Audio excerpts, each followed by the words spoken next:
Bueno, entonces, retomemos. El panorama que yo les había presentado el día del lunes era lo más triste, ¿cierto? Les había dicho que lo mejor estaba por venir. De hecho, claro, las cosas que nos ponen la vida de cuadritos, como dicen que nos la complican, pues son difíciles de manejar, pero el conocimiento, decíamos, es el que nos saca de este atolladero. De hecho, de eso es de lo que vamos a hablar, de qué se conoce. Ya habíamos visto esta imagen, pero para retomar, ustedes ven aquí una micrografía electrónica de un coronavirus. Ustedes quedaron como con una pequeña tareita de averiguar y de repente pues aquí lo van a ver también, ya seguramente lo hicieron, yo sé que son juiciosos, eh, de qué materiales está hecho este coronavirus. Es decir, aquí ustedes tienen la representación esquemática del coronavirus aquí, donde dentro de una envoltura que llamamos, aquí en esta envoltura están los lípidos. Casualmente son lípidos similares a los lípidos que hacen parte de las envolturas de las células, es decir, son una membrana. Y esto tiene interiormente una cantidad de proteínas y otras cosas, o sea, aparecieron proteínas, pero esto que está aquí es bien importante también, que es el material genético que tiene el virus, que está hecho de ARN. Estamos hablando en este caso, pues específicamente del coronavirus. Muchos virus se parecen, algunos tienen ADN también. ¿Sí? Hay virus que infectan plantas, hongos, etcétera. Son parásitos que por sí solos no pueden replicarse. En esta envoltura existen proteínas. Aparecieron más proteínas. Ya tenemos ácidos nucleicos, lípidos, proteínas. Nos faltan carbohidratos, dirán. Bueno, resulta que estas proteínas, algunas de ellas, específicamente esta, que es la proteína spike, a veces no se traduce, espícula se podría traducir. Es como la proteína que en realidad es una glicoproteína. ¿Eso qué quiere decir? Que además de la parte proteica contiene azúcares. Glico es de azúcares, ya lo verán muy bien ahora en él. Entonces también hay azúcares que son carbohidratos. Entonces ya tenemos todo: carbohidratos, lípidos, proteínas y ácido nucleico. Todo eso tiene el virus. Bueno, esta proteína es importante, la vemos ahorita porque de eso vamos a hablar ahorita. Decíamos que el virus procede de reservorios animales. Y es bueno que lo tengan en cuenta ustedes como ingenieros agroindustriales, porque ustedes van a de pronto explotar algún producto que pueda extraerse de algunos animales. Y eso hay que tener en cuenta. ¿Por qué razón? En el caso del coronavirus hay dos hipótesis, no se sabe cuál es la más fuerte, que provino o bien de los murciélagos o bien de los pangolines. El virus está viviendo con ellos y en algún momento, por una adaptación evolutiva que tiene, se adapta y puede tomarnos como huésped. Huésped se llama el individuo que utiliza el virus para poder replicarse. Ya los pangolines, que son una especie de mamíferos especiales que existen, o los murciélagos, que también son mamíferos, tienen esa posibilidad de ser huéspedes. Lo mismo las civetas, un mamífero bastante común allá en el Asia, pero también vimos en el recuento que de los camellos parece que provino el que produjo esa epidemia en Arabia Saudita. Al principio ustedes vieron en las noticias que quizás de algunas serpientes pudo haber provenido. ¿Por qué? Porque se los ha encontrado estos virus en distintos animales y los virus pues van a aprovechar las diferentes posibilidades de huéspedes que tienen para replicarse. Entonces, hasta ahí era la parte triste, ¿cierto? También habíamos dicho que empieza el conocimiento. Esto fue lo último que vimos, aunque no lo vimos completo, que hay 35 familias de virus y pues para poder estudiarlas se clasifican en lo que llamamos órdenes, así como hay reino, subreino, familia, género, especie, en cualquier otro ser vivo, se utiliza una nomenclatura parecida, una taxonomía parecida para los virus. Casi se va pareciendo mucho más a la de los seres vivos. Entonces, orden existe en los seres vivos y acá también. Y hay familias. Entonces hablábamos de que el orden de los nidovirales agrupa varias familias, entre las cuales está la familia Coronaviridae. Y dentro de la familia hay subfamilias. Aquí hay varias, pero nos interesa esta, que es la familia Coronavirinae, que es la subfamilia de los coronavirus. Ok, hacia allá vamos. Dentro de esa familia hay géneros, ¿sí? Nosotros somos el género Homo, especie Sapiens sapiens, ¿cierto? Entonces acá también hay géneros, solo que acá se llaman con las letras del alfabeto griego y está subrayado el género beta porque es donde están las especies o lo que llamamos cepas de los virus. La cepa B o especie B es el SARS-CoV-2 causante de la actual pandemia de la COVID-19. Así se llama la pandemia, es una enfermedad y el virus es el SARS-CoV-2. Aquí tenemos el dibujito último que habíamos visto. Como hay una confusión entre lo que es cepa, que han aparecido cepas, dicen, no, no es cierto, solamente existió una cepa que es la SARS-CoV-2. Existió la SARS-CoV en el 2002 para otra epidemia que hubo en China y la MERS-CoV que hubo en el 2012 en Arabia Saudita. Esas sí eran cepas, esta es una sola cepa. Entonces, ¿qué es lo que ha aparecido? Lo que ha aparecido se llaman variantes, es decir, no es tan diferente como para que sea otra cepa. Sí, y por eso también es que hay que tener esa tranquilidad, ya que si se hace vacunas para esta cepa, ¿sí? Las variantes también van a verse afectadas por esa vacuna. Entonces, hay muchas variantes. ¿Y por qué hay variantes? Sencillamente porque el virus tiene ARN y el ARN es inestable químicamente. Al ser inestable químicamente, puede mutar, es decir, cambiar fácilmente, y eso le permite al virus evolucionar con mucha facilidad y formar distintas variantes.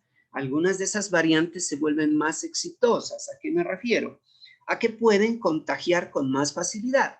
Entonces, las nuevas variantes que van apareciendo, las más contagiosas, son las que van a predominar después e irán desapareciendo las variantes iniciales. Han aparecido muchas variantes, pero entonces entre las variantes que se conocen hay unas que son, las llaman variantes de preocupación. ¿Por qué? Pues porque son más contagiosas, pero hasta ahora no se ha encontrado ninguna variante que sea más letal o más mortal. Entonces aquí de preocupación, la que llamaron inicialmente cepa británica es simplemente la variante B117 que apareció en Gran Bretaña.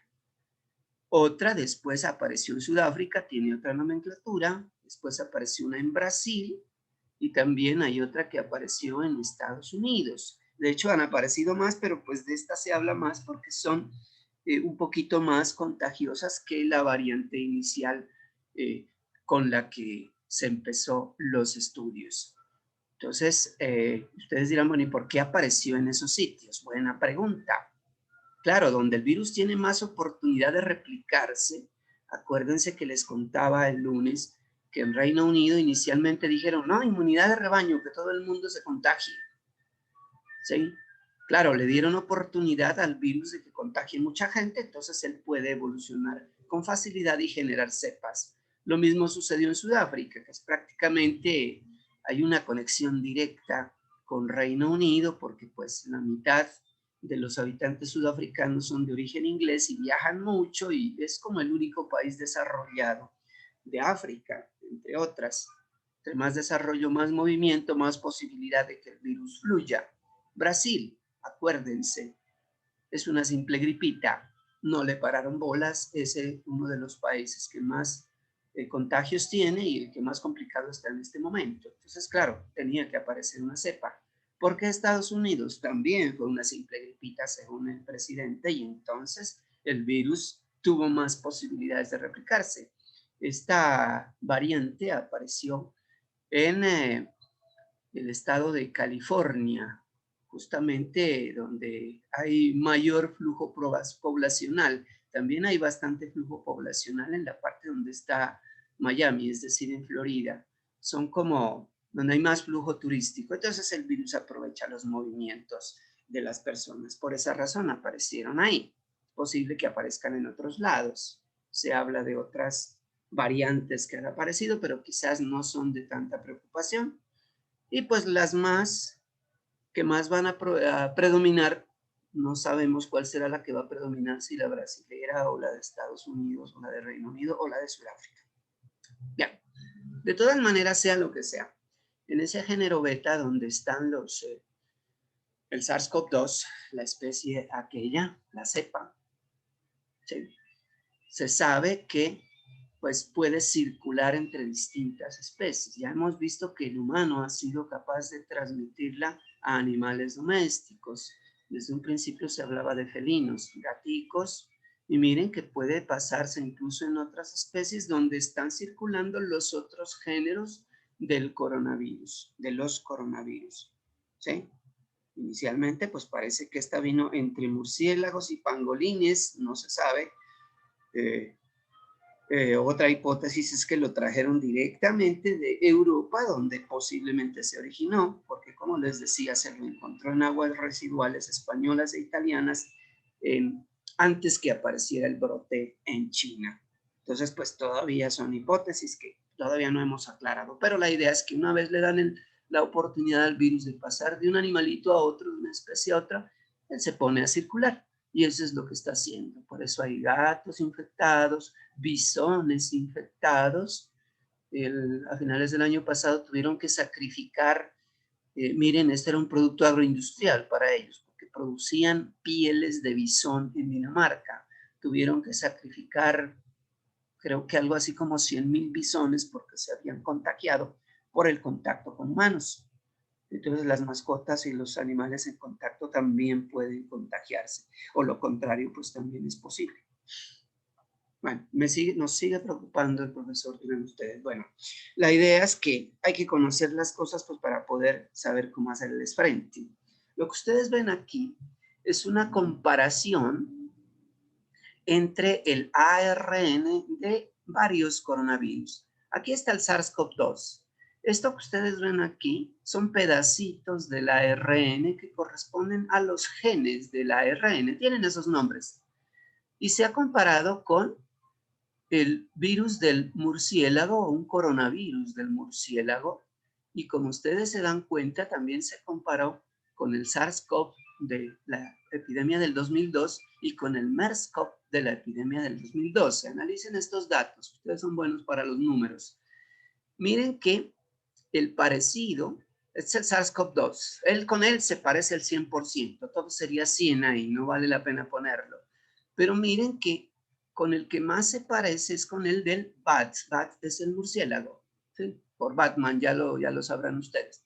Algunos genes es el 100% idéntica la secuencia. Y miren los parecidos, 98, 93, más del 90% de similitud si sacamos un promedio de todo. Si ya lo comparamos con el SARS-CoV, ya está distinto. Este del 2002 no se parece tanto, aunque es un coronavirus. Si ustedes sacan un promedio de esto ya no es del 95%, esto se baja del 80%. Entonces ya es tan diferente que ya es una cepa distinta. Esto sí era cepa. Y aquí el MERS-CoV todavía es más diferente. Miren, las similitudes son casi nada, está por debajo del 50%. Existe una ciencia que nació a finales del siglo pasado que se llama bioinformática. Seguramente ustedes la utilizarán porque está de moda como herramienta para investigación. ¿Qué hacemos con esa herramienta? Es decir, utilizamos programas y software especializados para esto que está aquí, en este caso, ver estos parecidos y formar estos esquemitas. Miren, el computador hace esto, hace unos árboles. Eso que vimos hace un rato de la agrupación de los nidovirales, las familias de coronavirus, etcétera, etcétera, es un árbol que se llama árbol filogenético porque tiene que ver con los orígenes.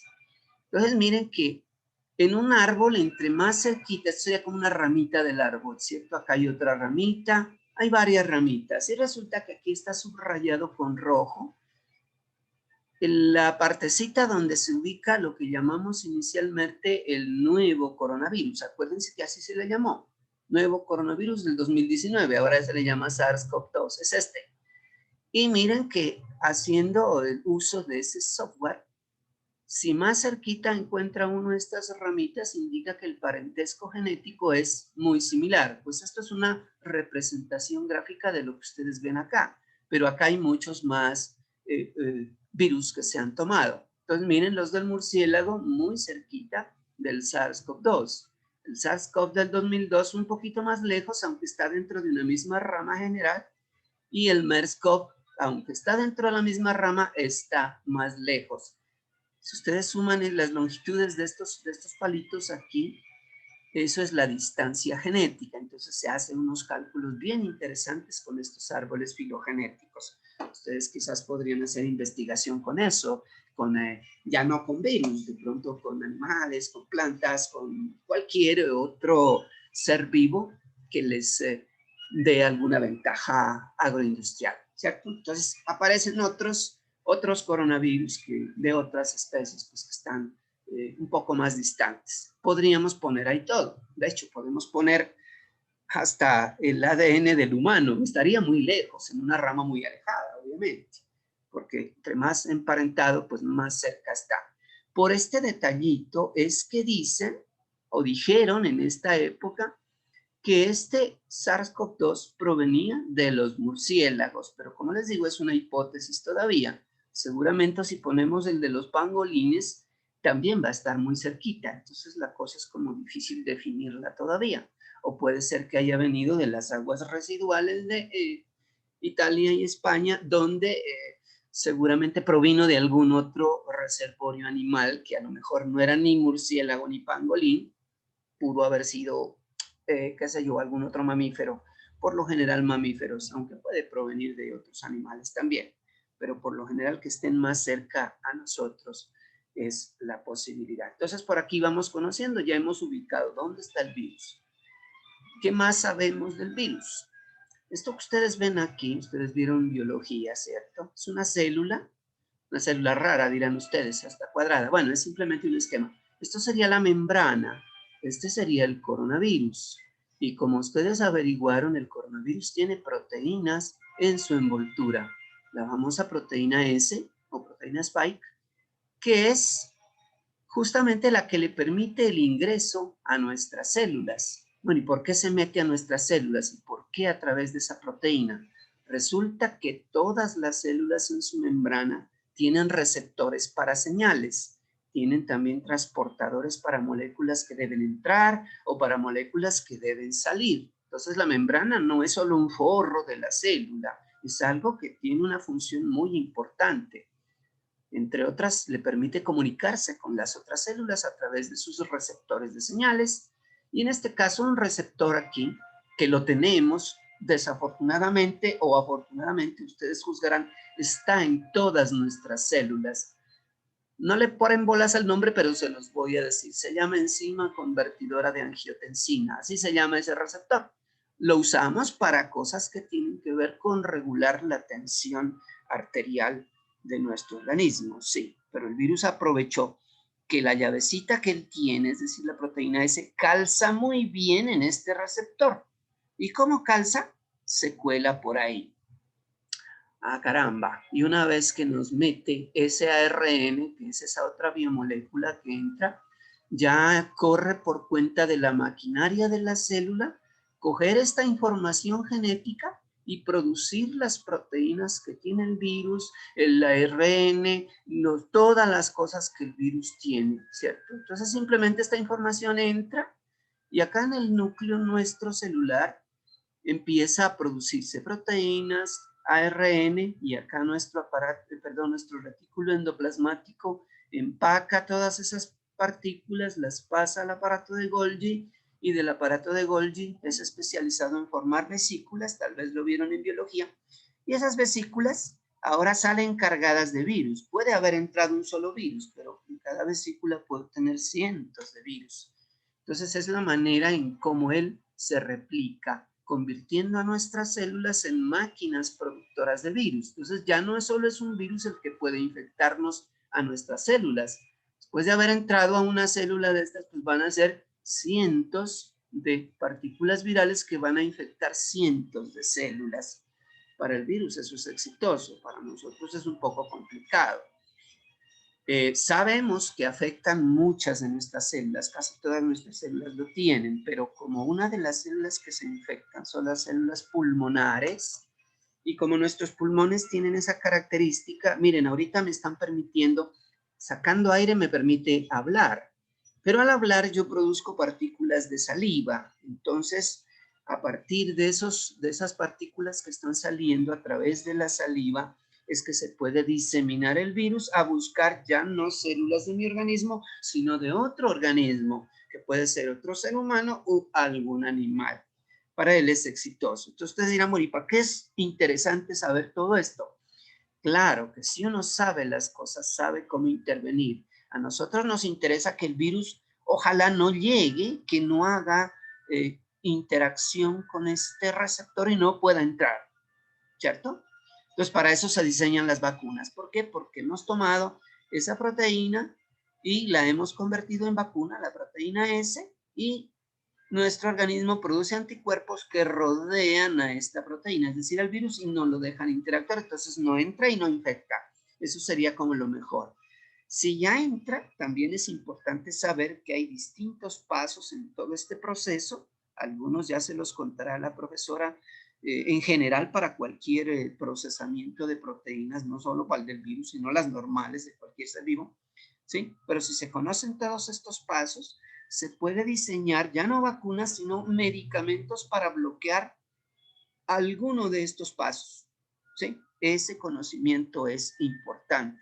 Por eso es que se han diseñado, pues no se alcanzaron a diseñar medicamentos, ahorita les comento eso, pero vacunas sí fue algo que pudimos hacer como más rápido. Entonces, viene la parte del conocimiento para que nos vaya dando tranquilidad en el asunto. Sí. Existimos dos tipos de seres humanos en este caso, si es que estamos hablando de seres humanos, de organismos vivos. Los que somos susceptibles y los no susceptibles. ¿Qué quiere decir esa palabrita?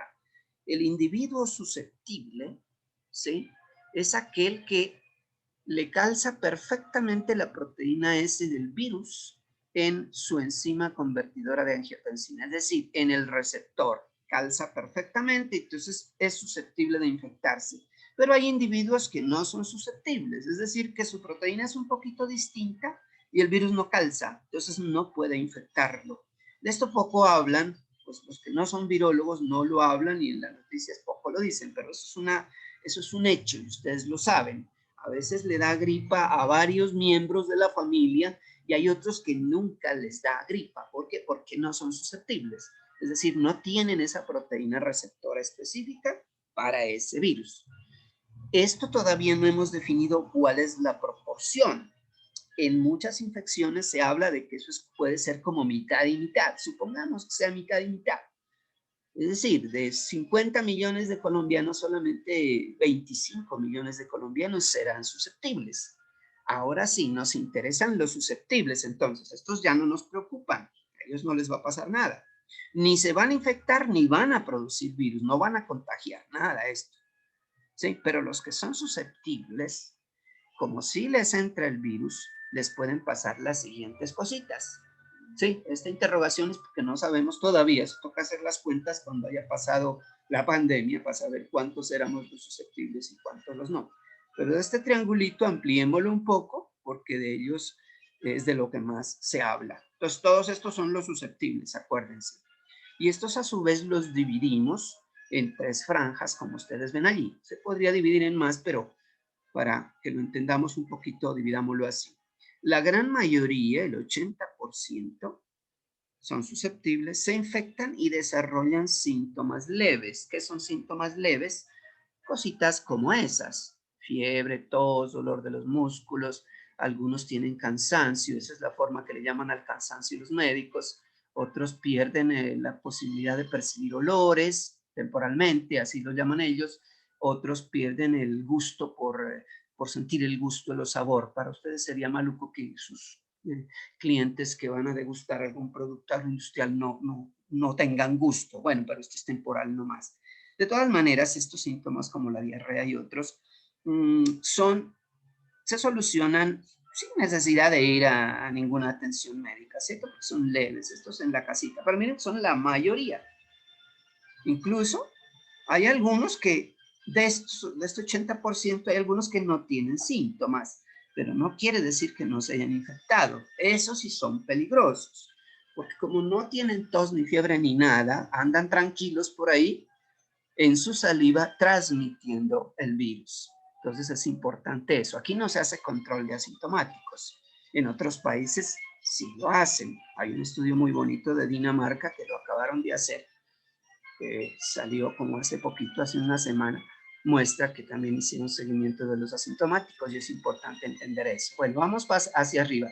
Entonces miren que no, solo de los susceptibles el 80% pueden, o el 80% no les va a pasar mayor cosa, más que una gripa por ahí, la famosa gripita que dicen. Pero miren que hay un 15% que puede tener un cuadro clínico, le llaman los médicos, moderado y grave. ¿Qué quiere decir esto? Que solitos no van a poder, van a necesitar ayuda, este 15%. Puede ser ayuda en el hospital, que es una de las cosas preocupantes aquí. Pueden ser varias, pero una muy común es que la gente siente como que le falta el aire, que respira con dificultad. Entonces seguramente habrá que ponerle, digamos, una mascarilla de esas con que le hacen la terapia respiratoria, pero la normalita, ¿no? Con oxígeno a bajo flujo solamente, ¿sí? Incluso hay gente que lo puede tener esto en la casa, el oxigenadorcito y bueno, lo puede hacer fácilmente. Entonces, pero sí se necesita una ayuda, así no sea en hospital. Pero hay un 5% de esos susceptibles que se llaman pacientes críticos. Estos son los que necesitan cuidado intensivo en esas unidades de cuidado intensivo, ¿sí? Y estos sí necesitan un flujo de aire a alta velocidad, los famosos respiradores. Ahorita estamos justamente en ese colapso en varias ciudades del país que están con un lleno completo de las salas UCI. Están esperando que se desocupe un respirador y hay gente que se está muriendo por eso. Si han visto las cifras, están aumentando. De hecho, acá en Pasto ya impusieron otra vez el pico y cédula porque ya se volvieron a asustar. No debieron haber dejado tanta libertad para que eso no pase. ¿Qué sucede con estos que van a unidad de cuidado intensivo? Desafortunadamente, la mitad de ellos fallecen y esos son los que hemos perdido. De hecho, si alguien está enfermo de otra cosa, el virus también le puede descompensar la enfermedad. Por eso se habla de que un diabético, un hipertenso, uno que esté sufriendo de cáncer, uno que tenga alguna inmunodeficiencia, puede descompensársele su enfermedad y se puede morir del cáncer que tenía o de su diabetes. Entonces a ese no solo toca ponerle aire, sino que toca cuidarle otras cosas. Igualmente aquí en cuidados intensivos. Sí. Pero acuérdense que son poquitos, pero esto por un lado nos debe dar tranquilidad, pero por otro lado no es para que bajemos la guardia.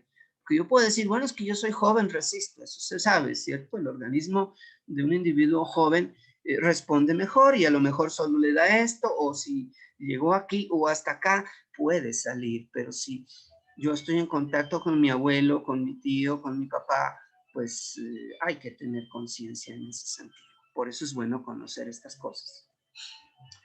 De hecho, este señor, otra vez lo traigo a cuento, José Saramago, un premio Nobel de Literatura, ya les había hablado sobre el ensayo sobre la ceguera, que tenía que ver con una epidemia de ceguera. Decía algo, pero no en esa novela, sino en otro lado.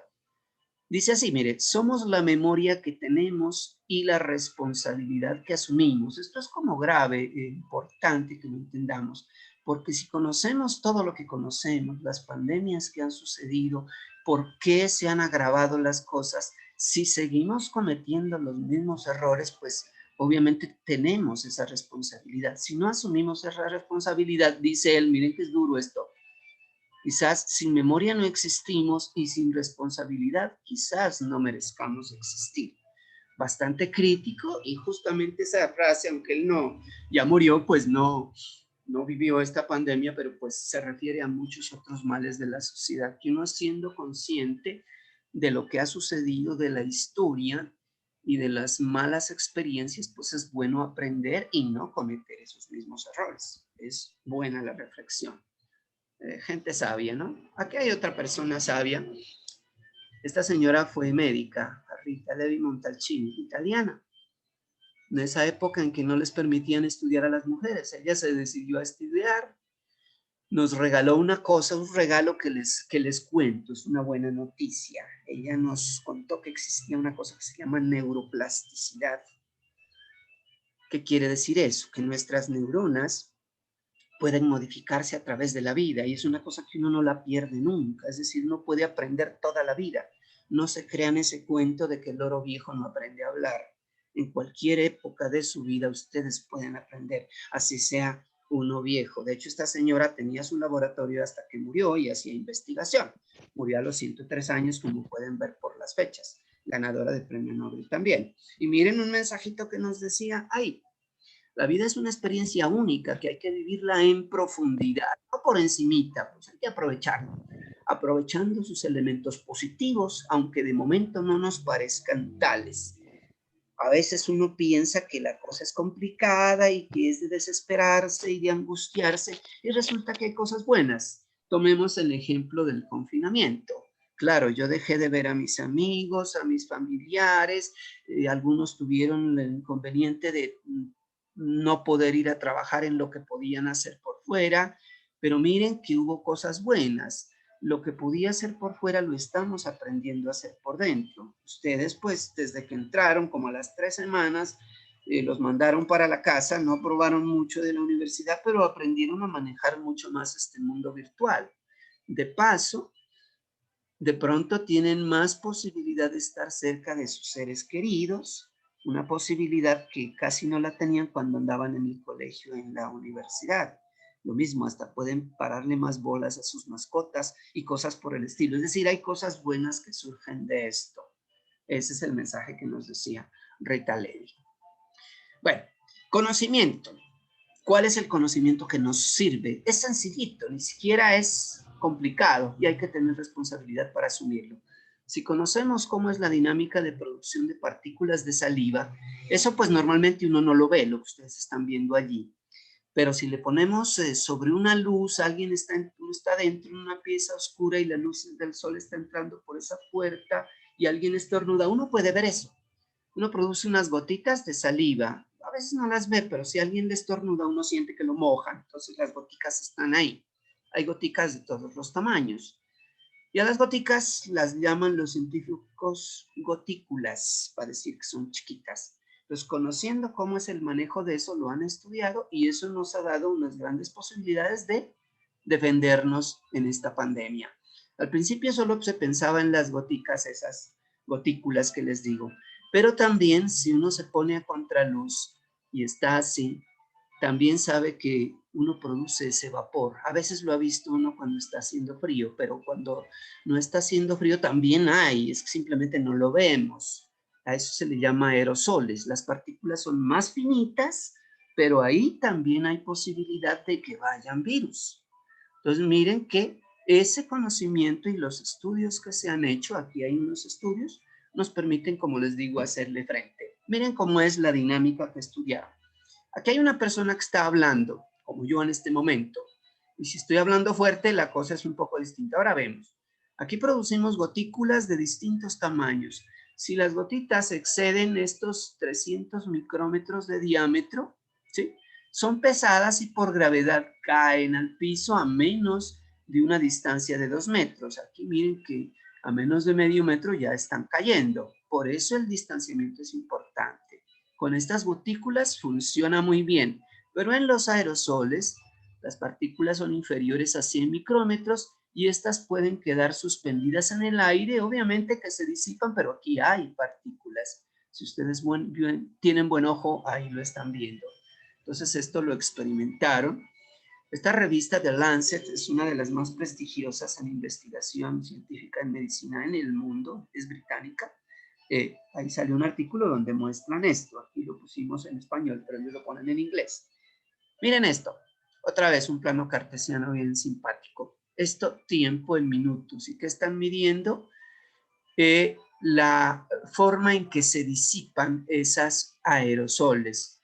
Si el lugar no tiene ventilación, es decir, si estuviéramos encerrados en un salón de clase, ustedes y yo hablándoles y yo produciendo aerosoles, pues las partículas no importa. Si ustedes están a más de 2 metros, no hay problema, pero a veces uno se acerca.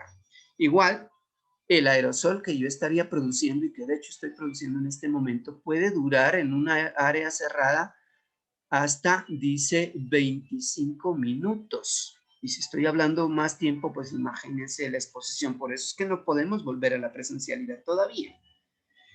Analizaron con lugares medianamente ventilados, es decir, si pongo un ventilador en esa aula, abro todas las ventanas o, sí, más o menos sería eso, media ventilación. Miren que esto cae bruscamente, es decir, ya a los 10 minutos ya se ha disipado ese aerosol. Pero si voy a cenar con mi familia al campo, a almorzar en el campo donde es ventilado, miren que esto se disipa más fácilmente, es decir, tengo menos probabilidades de coger el virus a través de esos aerosoles. Entre más ventilación y más distanciamiento, mejor. Por eso es que una de las recomendaciones es esa. Sí, en primer lugar, pues ponerse tapabocas y ojalá, pues el personal médico que está más expuesto, pues también se tienen que cubrir los ojos, porque por la mucosa del ojo también entra, no solo por boca y nariz. Pues miren aquí una persona que está produciendo esos aerosoles. Si tenemos el distanciamiento, pues se protege, hay más probabilidad aquí. Pero si tanto el que está contagiado como el que quiere evitar contagiarse usan esto, miren que la probabilidad decae bastante. Ahí gráficamente, el que estaría más expuesto sería este. Hay gente que se pone el tapabocas acá en la barbilla o solo tapa la boca, no sé, pues la selección natural se encargará de eliminar a ese individuo, digámoslo de esa manera tan cruda. Ojalá no, pues lo importante sería protegerse. Entonces miren que una cosa bien sencillita salió de ahí. La otra cosa es a través de, les han dicho que hay que lavarse las manos. Sí, es menos probable, pero también es probable. Porque si yo estuve hablando aquí, digamos, yo estoy hablando al frente de mi computador. Supongamos que acabo mi clase con ustedes, ahorita que venga la profe Paola. Y llega alguien y me dice, préstame el computador. Un hermano puede ser. Y empieza a tocar mi teclado. Y en algún momento se rasca el ojo, se rasca la nariz, o se toca la boca. Si yo tuve el virus ahí, y si no ha pasado mucho tiempo, también se puede contaminar. Pero es más probable a través de esta vía. Miren que son cositas sencillitas, pero sabiendo que es en la saliva que estamos produciéndolo, podemos usar medios de protección, que son las más importantes. Ahí están todas, ¿no? Distanciamiento, tapabocas, ventilación, ¿sí? Y pues higiene de las manos para cuando uno se las va a llevar a cualquier lado. Es que uno inconscientemente se lleva las manos a los ojos, a veces se rasca. Ya vamos terminando, muchachos, porque tenemos que terminar de hablar de las vacunas y en 20 minutos viene la profe. Albert Camus, el escritor que les decía que escribió ese libro que se llama La Peste, él se inspiró en La Peste de 1300 y pico. Sí, pero él ya es de este siglo. Decía eso, miren, es natural que exista el microbio. Eso es una cosa que sabemos que existe. No hay, sabemos que el virus existe. ¿Sí? Pero nosotros tenemos otras cosas a nuestro favor. Cuidar de nuestra salud, nuestra integridad, incluso hasta la pureza de pensamientos, porque ya vimos que habían cosas raras que uno piensa, cualquier cosa de esto. Esto es el resultado de la voluntad. Es decir, esa voluntad es la que nunca debe detenerse, la voluntad de hacer bien las cosas, de ser responsables en este caso. Él lo dijo pues ya en 1940 y pico, la comunidad científica lo sabe y precisamente por eso es que se hacen cosas desde la ciencia. Vuelvo con mi célula. Aquí salieron más cositas. Otra vez el coronavirus con su proteína S. Las proteínas receptoras, vemos que hay otro receptor adicional ¿Sí? ¿Y qué es lo que se ve aquí? El mismo ciclo replicativo del virus hasta que la célula produce partículas, pero para cada pasito se han encontrado medicamentos que han servido para otro tipo de infecciones. No pudimos desarrollar en este poco tiempo, porque desarrollar un nuevo medicamento puede tardar 10 años y el virus no nos dio todo ese tiempo. Entonces, por eso fue que se ensayó con medicamentos que se usaban para otras infecciones de virus. Entonces, ustedes habrán oído hablar de la hidroxicloroquina, de los antivirales, de algunos antibióticos, de ese antiparasitario que se usa mucho para los animalitos, ya ni me acuerdo cómo es que se llama. La idea es que en un principio la gente empezó a tomar hidroxicloroquina. ¿Por qué? Porque los científicos estaban experimentando con esto. No habían dicho que servía, sino que iban a experimentar a ver si servía, pero la gente se adelantó. El antiparasitario se llama ivermectina. Seguramente algún familiar suyo la tomó, porque la gente pone eso. También lo ensayaron. Todo eso se demostró que no servía. Pero entonces las fake news, tan comunes en esta época, hacen que la gente tome determinaciones con base a información que no es correcta todavía. Es decir, aquí hubo problemas de fuga de información falsa. Ya se sabe que prácticamente ninguno de estos medicamentos sirve. Uno que algo sirvió fue este Remdesivir, ¿sí? Pero tenía una efectividad del 5%, demasiado bajita como para pararles bolas. Entonces, hay gente que lo compró incluso y así se hicieron no solo curas milagrosas, sino estas cosas. Entonces, ojo con las noticias falsas que son un peligro en realidad. Hay gente que tomando medicamentos se enfermó, se intoxicó y algunos se murieron por consumir cosas que no eran apropiadas y sin control, pues, médico, obviamente, porque en la desesperación la gente empezó a tomar todo. Hubo un medicamento que sí dio algún alivio, pero solo en aquellas personas que ya están en UCI con el respirador mecánico, esos de oxígeno de alto flujo. ¿Por qué? Se encontró, miren, que les bajó la mortalidad del 41 al 29%. Sí es una baja significativa, aunque pues no es que sea mucho, pero esto nos cuentan los médicos que de 5 pacientes que les entraban a la UCI, ¿sí? Podían salvar a uno, es decir, uno que sabían que se iba a morir, se salvaba, uno de 5 que se salve, pues del ahogado el sombrero, dicen, uno es mejor que nada. Entonces, miren, ese es un medicamento que existía desde mucho tiempo, la dexametasona. También habrán escuchado que alguien se puso a aplicarse dexametasona. El problema es que es un antiinflamatorio esteroide. Normalmente le ponen una inyeccióncita al paciente que está ya en las últimas, pero si uno se agarra a ponerse eso en la casa, los esteroides son unos medicamentos muy complejos, deterioran órganos. Entonces llegaron gente con los riñones deteriorados a tocar practicarles diálisis, algunos incluso candidatos para hacerles trasplante de riñón, otros llegaron afectados del corazón. Entonces no hay que jugar con esto. Las fake news son peligrosas, muchachos. Obviamente que la ciencia hay que utilizarla. Esta señora que también no ganó premio Nobel porque se murió antes que se lo dieran, pero el conocimiento de la estructura del ADN en gran parte se debe a esta señora, Rosalind Franklin. Y decía eso, miren, la ciencia y la vida cotidiana no pueden y no deben estar separadas. Es decir, la ciencia no es una cosa para tenerla encerrada en los laboratorios y que sea de locos allá, no, eso hay que aprovecharlo y usarlo. Justamente la ciencia ha hecho que en el siglo XX la expectativa de vida, que era de 40 años al principio, se duplicó. De hecho, ustedes ya aspiran a vivir 100 años, gracias a que existen vacunas, antibióticos, cuidados, medicamentos, conocimiento nutricional, etcétera, que se puede aplicar. El primero que se inventó una vacuna fue este señor, Edward Jenner, para la viruela. Y este señor, miren, es un producto agroindustrial prácticamente.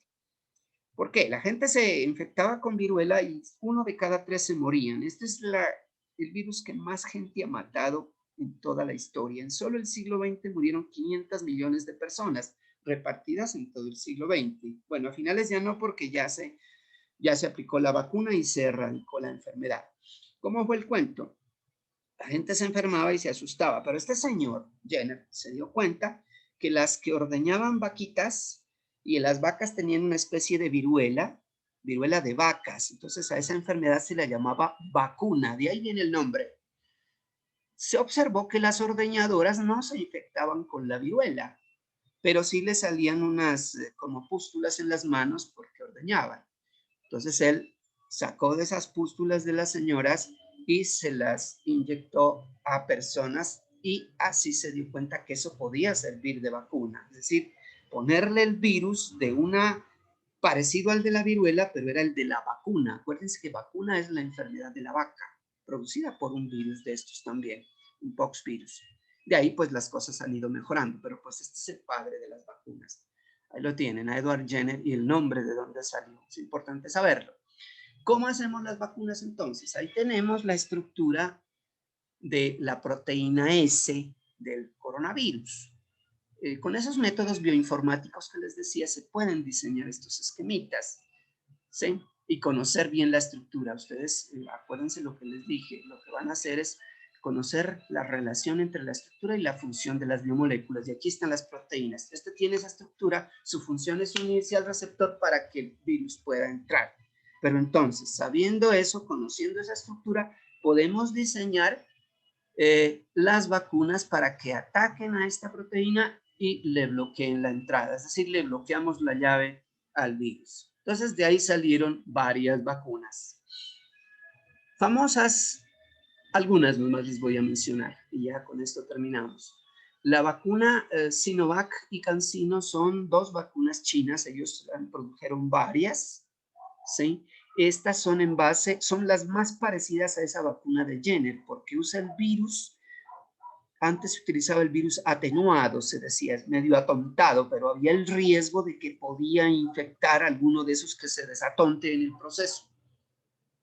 Pero a este lo que le hacen es una inactivación, eso es más que atenuación. Él ya no puede infectar, pero es lo más parecido al virus. Por eso son las vacunas más seguras y como las más eficientes. Estas que tiene China. También otros países de Oriente. Creo que India tiene algunas de esas también, pero aquí les pongo estas. Hay otros dos tipos de vacunas que son famosas, conocidas para ustedes. ¿Sí? Esta es de India, Covishield, y la otra es AstraZeneca, del laboratorio sueco-británico. También se llamó vacuna de Oxford. La Sputnik V y Epivac Corona rusas, dos de las rusas que se están usando, ¿sí? Comparten algo parecido. Estos no usan el mismo virus, coronavirus, sino que cogen un adenovirus, lo usan como el cascarón nomás, quitan la información y le meten la información de la proteína S adentro del cascarón de un adenovirus, que es uno de esos virus que nos producen gripas. Entonces nos ponen el de las gripas, solo que no nos va a producir gripa porque le han quitado la información, solo es el cascaroncito, pero lo usan como vector, es decir, para introducirle información. Ustedes en un proceso agroindustrial podrían utilizar virus como vectores para meterles a algunas plantas o a algunos animales una información para que produzcan un producto mejorado. Entonces también sirven los vectores para eso.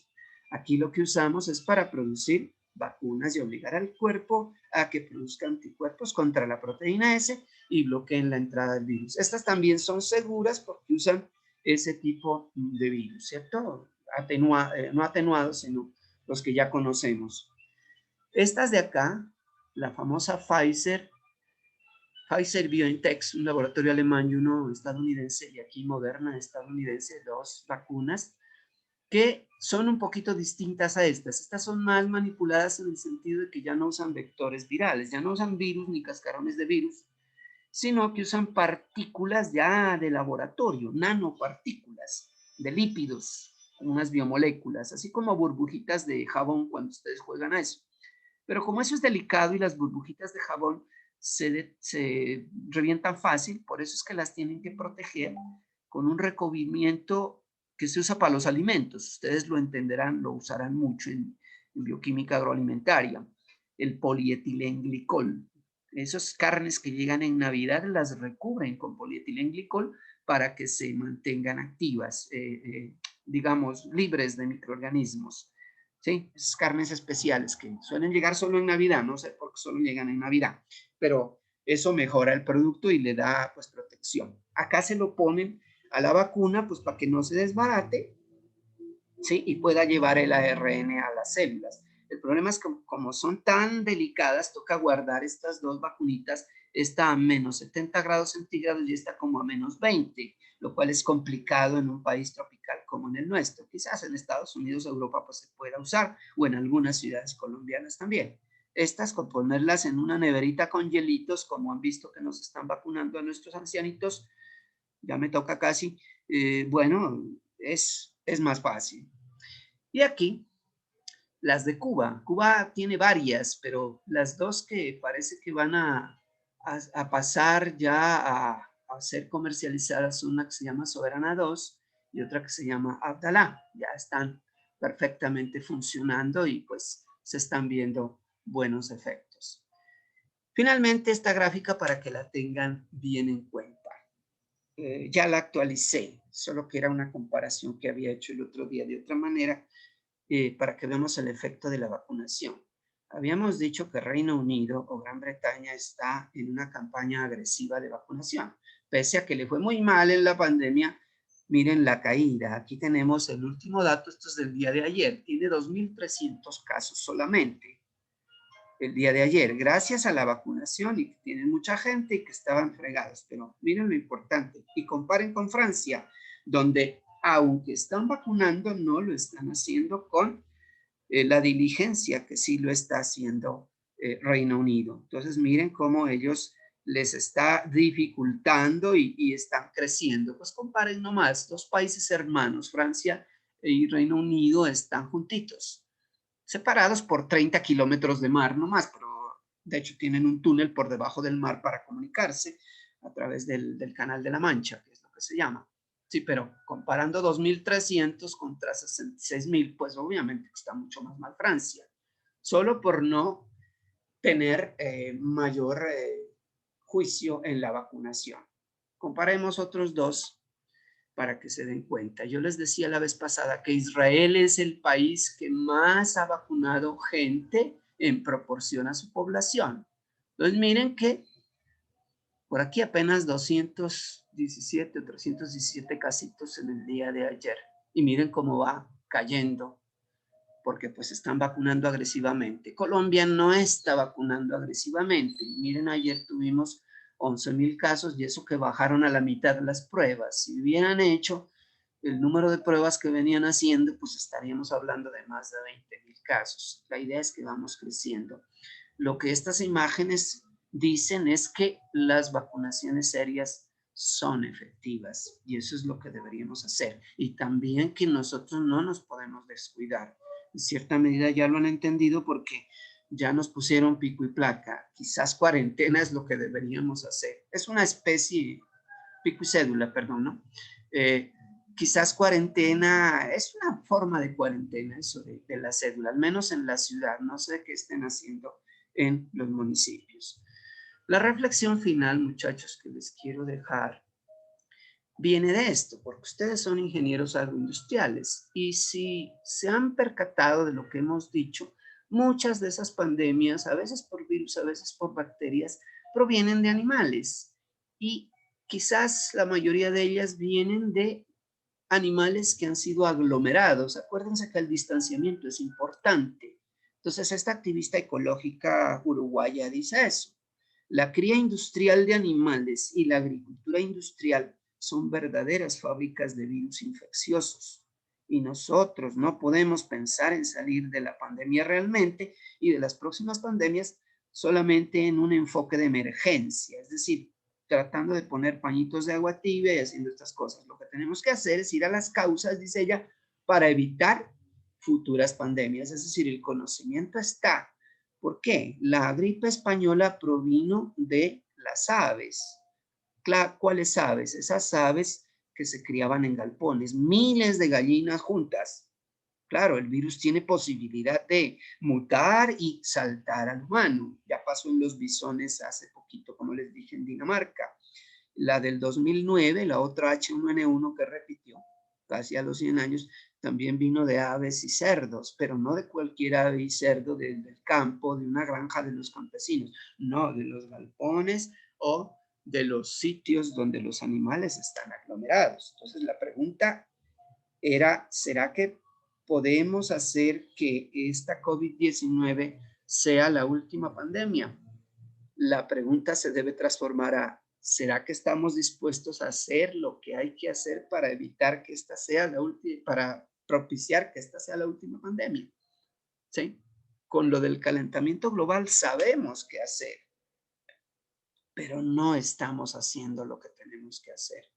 De hecho, sigue y no ha habido poder humano que ponga a los países a frenar un poco su producción para que el planeta nos dé un tiempito más de existencia aquí. La gente y los países quieren acumular más y más riqueza. Ya vimos que esa famosa riqueza en las gráficas que les dije el lunes no era tal, porque que algunos individuos de algún país tengan mucha plata no quiere decir que esa riqueza se revierta en beneficio de la población, que es lo que debería hacerse. Entonces, pues esa es la reflexión final que les queda ahí. Yo les voy a dejar esto grabadito y se los voy a pasar para que reflexionen y ojalá lo comparten con los familiares. Y creo que la profesora ya debe estar viniendo. Si tienen preguntitas, pues las podemos incluso grabar. A veces salen cosas interesantes en sus reflexiones. Cuéntenme, muchachos, o si o la podemos parar ya.